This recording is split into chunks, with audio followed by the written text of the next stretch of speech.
who are going to lie to you very, very happily. This is the panel on something like, is there a right way to write?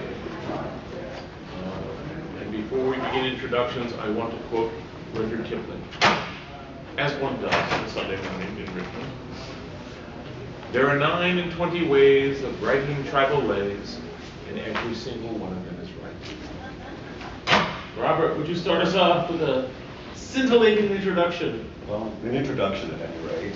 My name's Robert Sommers. My writings appeared in obscure small press journals with a dozen readers, all the way up to mass market paperback from Daw.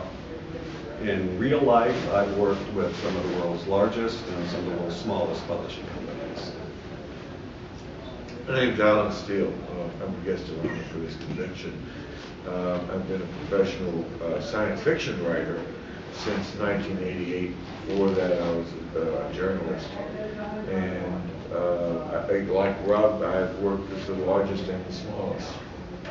And done, well, maybe I'll talk about this a little bit, but later on, but I think that it's important to work with both the largest and the smallest.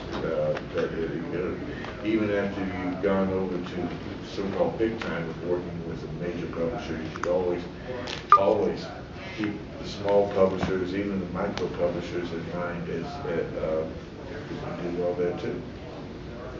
I'm Mary Miley. I'm a historian, and I've been a writer for about 35 years, nonfiction, and have about a dozen or so nonfiction books and a couple hundred magazine articles. And I decided some years ago that I'd like to try to write fiction. So I did. And I wrote a novel, and I wrote another one, and I wrote another one. And when I wrote my 8th one, I got it published. It took me a long time to learn. It also won the award from the Mystery Writers of America for Best First Crime Novel. And the sequel was out a few months ago. It's set in the Roaring '20s because, as a historian, I'm not overly interested in the present or the future. I gravitate to the past. So everything I do is focused backwards. Thank you. This is the invisible Danielle Ackley-McPhail, who is also mute at the moment. I'm Lawrence Schoen. I'm your special author guest. I don't know what that means, but a little bus picked me up and took me to the con. Short bus, you said? Short bus, yes. I don't want to make it too easy for them. You have to fire a few neurons. Straight for the obvious. Okay. Like some of our other panelists, I've had a lot of experience with small press. I got to be the big fish in a small pond for a particular publisher. This December, I'm jumping ponds, and I get to be the tiniest fish, and I've never been tiny about anything before, so this is new. I get to be the tiniest fish in the biggest pond, and this is coming out for 4 books on December 15th. You want to all go out and buy 5 copies and make friends with those copies and pass them on. And my small press is about to put out a very thin anthology called Cats in Space, or as I like to say, Cats in Space. If you pick up one of these postcards out on the freebie shelf, you can download this novella, which is currently up for the Nebula Award. Ooh. And I'm looking forward to going to Chicago in June and losing my 3rd Nebula Award. You'll be in good company. I've lost 3. All right, well, I'm looking forward to that. But in a row? Almost. It's brutal. Yeah, well. Damn you, Nancy Kress! Okay, anyway. So I started with the thing from Rudyard Kipling because when I was first starting out writing, going to conventions, I annoyed as many writers as I could, and I would walk up and say, how do you do it? What's your process? And because surely one of them will let me in on the secret. And I assume that's why some of you came here thinking we would let you in. We're not going to let you in the secret. No, But We get to suffer. there's only one, but go ahead. yeah, well, you're the Heinlein's rule #1. But I think that's a fun place to begin because I have a very strong suspicion that you will get more answers to that question than there are writers sitting here at the panel. Because I don't know about you, but my process keeps changing, keeps evolving. So depending on when I look back in my career, I have a different answer to this question. But whoever wants to jump in and begin, what is your process? I sit down and I write. I write mostly short stuff, either short stories or the occasional nonfiction piece, views and stuff like that. And really, I mean, I don't outline the short stories, maybe 3 words to keep the order in my head.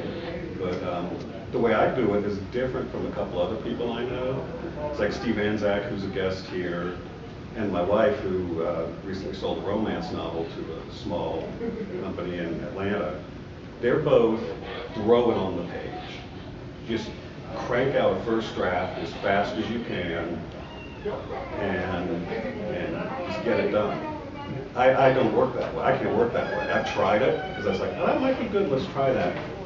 By the time I type the end for the first time, it's probably the 3rd draft of the story.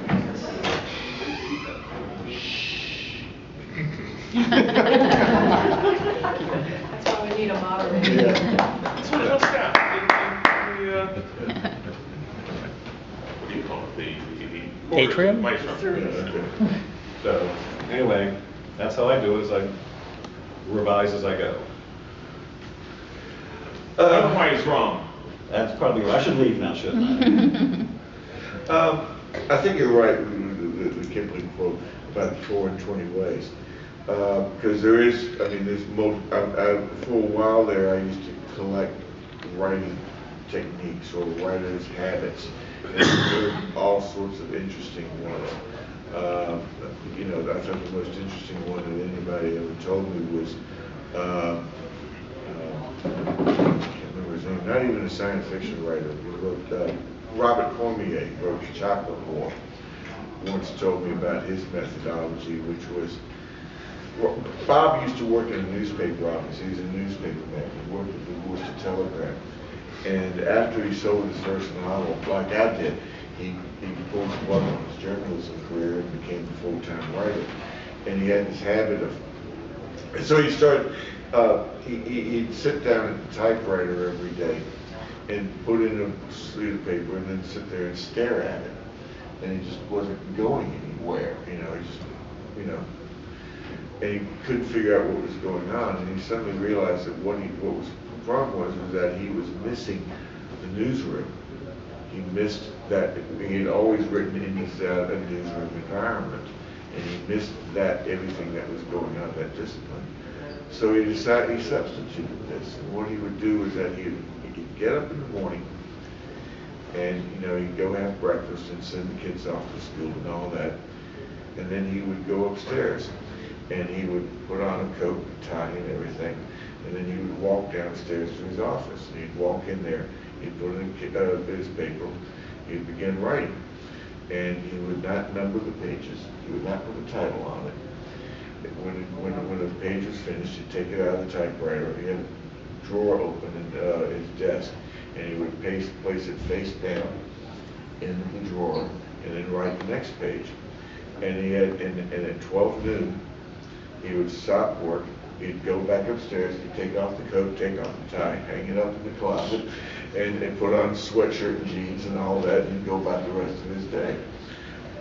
He would not keep track of what he was doing. He resisted putting every title, every book that he wrote began with the working title of Untitled. And would not put a title to it until he got to in the second draft or the final draft. That was when he would actually number the pages. And I thought that was a really unusual way of going about writing a book, but it worked for him. I know that with me, when I was starting, I made a serious mistake. And I would write in these blind rushes of sit down at the desk and write until I finished whatever it was.